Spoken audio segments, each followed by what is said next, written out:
and traditional games, as well as a member of the Wanuskewin International Dance Troupe as a Grassdancer. Lamarr is currently teaching a land-based program at Chief Little Pine School. He has recently came back taking 17 students to New Zealand, and it was an educational trip as well as a cultural exchange. We already can see Lamarr on stage, but again, please put your hands together for Lamarr and let's invite him to perform. We have one more guest artist here. It's my privilege to introduce her. Her name is Randi Lynn Nanemahoo-Candline. She originates from the Bigstone Cree Nation in Northern Alberta. She is only 30 years old and she currently works at Wanuskewin Heritage Park and as a powwow dance instructor. She moved out to Saskatoon to obtain her Indian social work degree, which she had completed in 2014. Her Indigenous culture teaching and practices have always played a huge part in her identity and have helped her to overcome many obstacles. She is also a jingle dress dancer. She had many opportunities to speak and travel throughout Canada and the United States. Please welcome our artist, Randi Lynn Nanemahoo-Candline.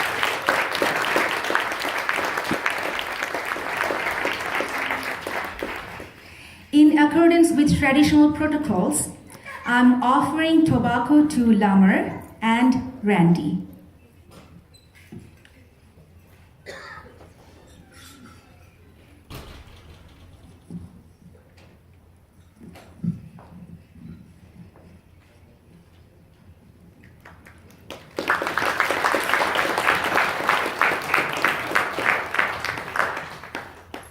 I invite Lamarr to explain the protocol and share the meaning of his cultural dance. And Randi, you are also welcome if you want to introduce your dance.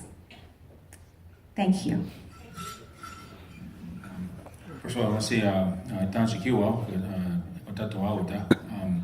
hello and welcome everyone.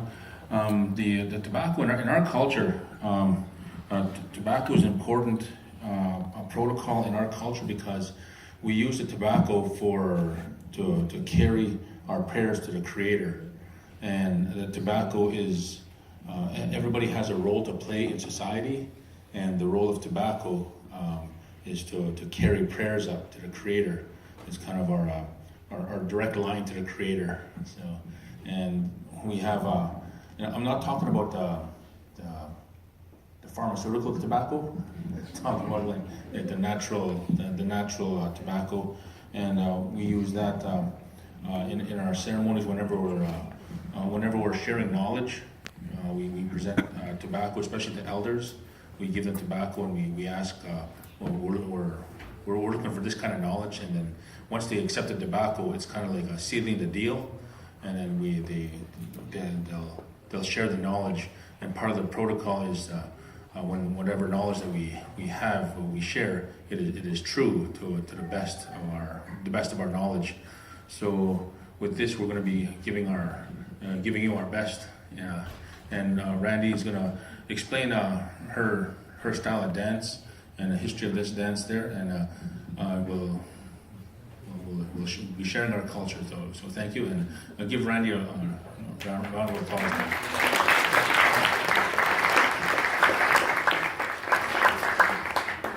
Good evening. Thank you for having me. Wow, such a wonderful event. Just such good energy just sitting and watching all the performers, seeing everyone come together in such a good way. I'm very honored to be here. I think Lamarr is as well. Yeah? Okay. We're on the same page. So we are here to demonstrate a dance for you. I will be dancing the Jingle Dress style. Lamarr will be dancing the grass dance style. We call our outfits regalia. They're something we wear to dress up our spirits. They're not something we put on as costumes for Halloween. So these outfits that we wear are very important to us. They're an expression of our identity, of our family, of our culture. Our dances are very different, but we will be dancing to the same style of song. We are utilizing the drum beat. What I learned about the drum is many Indigenous cultures throughout the world utilize the drum as well. I feel many of us use the drum in our cultures. Yeah? Yes? Okay. So it's a universal instrument that we utilize to celebrate our dances, celebrate life. What's really unique about the drum is that representation of that heartbeat. So to touch on a little bit about my outfit, I'm wearing a jingle dress. It's a noisemaker dress, obviously. Lamarr as well, he's wearing bells, so he's kind of noisy as he walks too.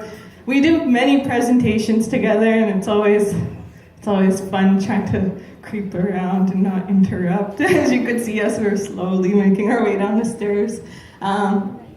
So my understanding of why my dress makes noise is to cleanse the air of negative energy, to bring good feelings to all of you guys here today. This dress I'm wearing originally came to the people as a healing dress, as a medicine dress, and we utilize it in society for that purpose today. And I'm working out at Wanuskewin. I meet people from all over the world, and I have the honor of talking with them, and they share their culture with me. And they shared with me that in many other faiths, religions, beliefs, ideologies, they use noisemakers as well for the same purpose, be it chimes, bells, etc., for the same purpose of cleansing the air of negative energy, which I think is very beautiful, that even though we say oceans divide us, if we just push past those things that we consider make us so different, we'll see so many similarities. And I just wanted to share a little story about language. My mother was a residential school survivor. Her first native tongue, her first language is Cree, and she went to the school. She was severely disciplined for speaking her language and was forced to learn English and adopt that as her new language. So growing up, she never spoke Cree to me. But the older ones, my aunties, uncles, my grandparents, they spoke Cree to me. I didn't know what they were saying, but I knew when I was getting in trouble, pretty much. But as my mother got older and she regained her culture, her language, her identity, she's started speaking to her grandchildren, my nieces and nephews in Cree. My nephew, he was about 3 years old at the time, and my niece was 1 year old. And he was so mad at his little sister. Oh, I could just see this rage in his face, this frustration, and he just stomped his feet really loud, and he screamed at his sister, "Awaskia, Macy!" And he told her in Cree, "Stop that right now!" And I was like, "Oh!" He was so mad at her, but I just thought it was so cute that he was utilizing Cree to get mad at her. All right, let's get into our dance. You ready? Do you want to share anything? All right, thank you for having us.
Thank you so much, Randi and Lamarr, for sharing your language and cultural dance with us. Dear audience, do we know that the global history of colonialism, racism, and discrimination have led to the extinction of approximately 600 languages in the last century? We have learned that we all need to fight together to save our endangered languages and to stop cultural genocides. Let's become allies on this International Mother Language Celebration event by respecting all Indigenous languages and endangered languages. Thank you so much for supporting tonight's event.